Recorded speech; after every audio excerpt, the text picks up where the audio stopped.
great house of Collinwood in the year 1897. And a child has told his father of a strange discovery he made in the old house on the estate. And so Barnabas Collins finds himself a suspect again, forced to answer Edward's questions, and realizes that if his secret is discovered now, he will be powerless to help Chris Jennings and David Collins in the future. I couldn't convince Edward that a vampire is non-existent, so we will have to give him one. What are you talking about? Dirk will not live out this night. After he dies, he will become a vampire. I will see that Edward discovers him and destroys him. Then the case will be closed and my own secret kept safe. Come, we better go in to Dirk and stay with him until the end.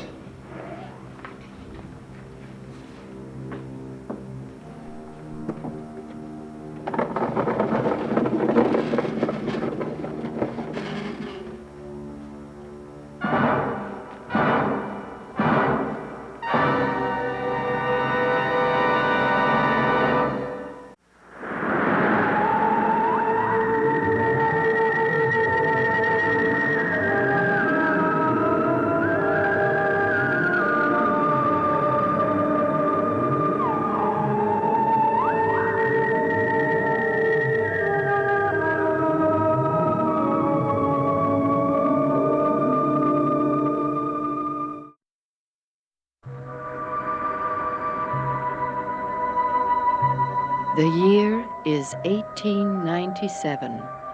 The place is Collinwood. The time is an hour before dawn, a precious hour for Barnabas Collins. For Barnabas, afraid that his secret will be discovered, has turned an enemy into a vampire who, when he is caught, will leave Barnabas free to perform his mission in the past. But the vampire has disappeared, and Barnabas knows he must be found.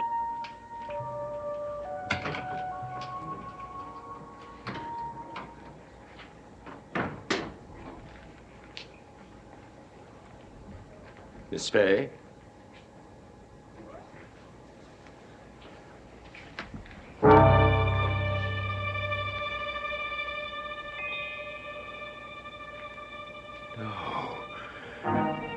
No.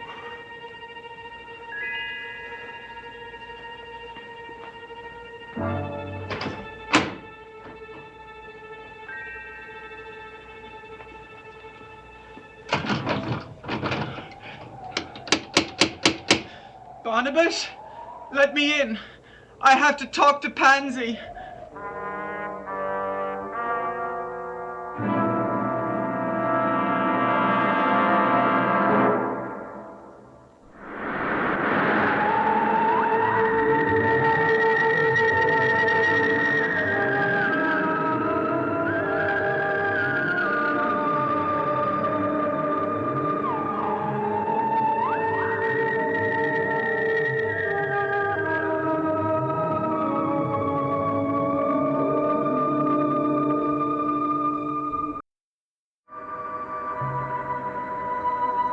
It is 1897, and Collinwood lies under a strange spell. On the grounds of the great estate, in a house by the sea, a young man, controlled by the spell, watches a woman play solitaire, knowing that when he sees the Queen of Spades, he must kill her. Oh, Don't be startled, Mrs. Trask. I know you play. well, everyone does. No one is absolutely perfect. If you've come to plead about charity, it's useless. No, I didn't come about that. Because I never interfere in my daughter's decisions. I came to apologize. Apologies are the devil's invention. They only cover evil behavior. I shouldn't like you to think ill of me. Well, it would be a sin on my part if I overlooked your behavior. Well, Reverend Trask and I have discussed from time to time the possibility of my leaving.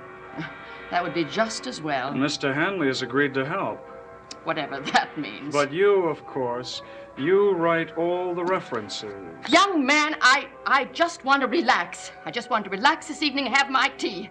Now, if you don't mind.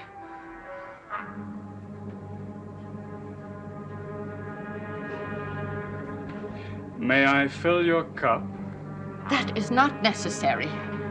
Oh, do let me do something for you. As long as you don't think it'll change my attitude. Small favors will never change my opinion. I try to be as fair as God lets me, but there's some things I will never forget. That scene this morning I will never forget, no matter how polite you may be now. Your tea, dear Mrs. Trance. Thank you. You may go now. We have nothing further to say to each other. I want to be sure your tea is all right.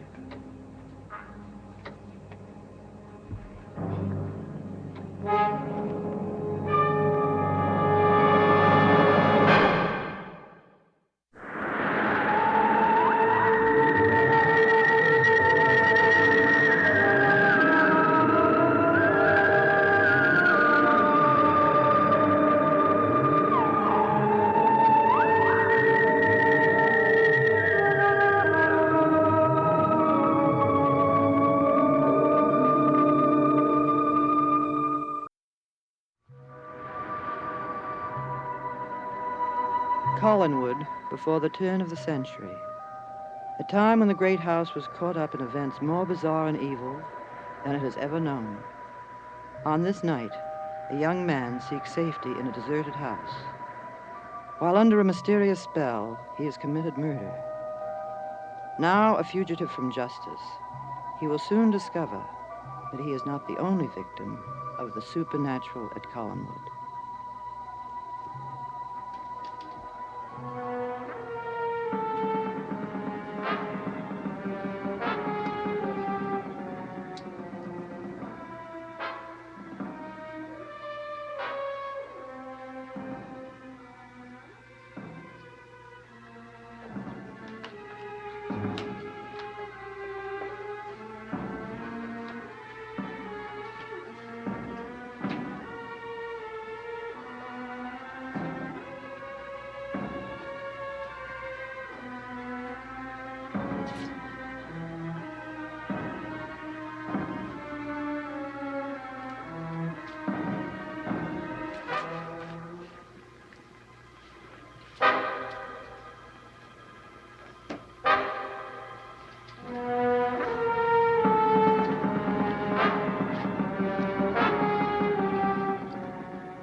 Collinwood before the turn of the century, a time of events more evil and bizarre than it had ever known.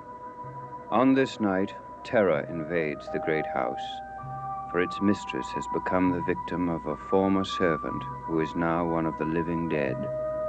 Now she must serve him, obey his every command, and before the arrival of another dawn, he will send her on an evil mission, a mission involving murder.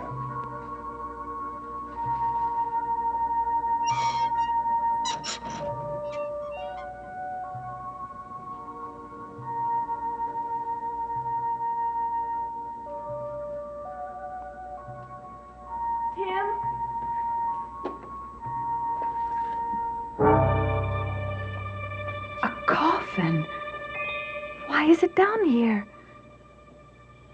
Where's Tim? The candle. He must have lit it. He must have been here. I'll just have to wait for him to come back. The coffin.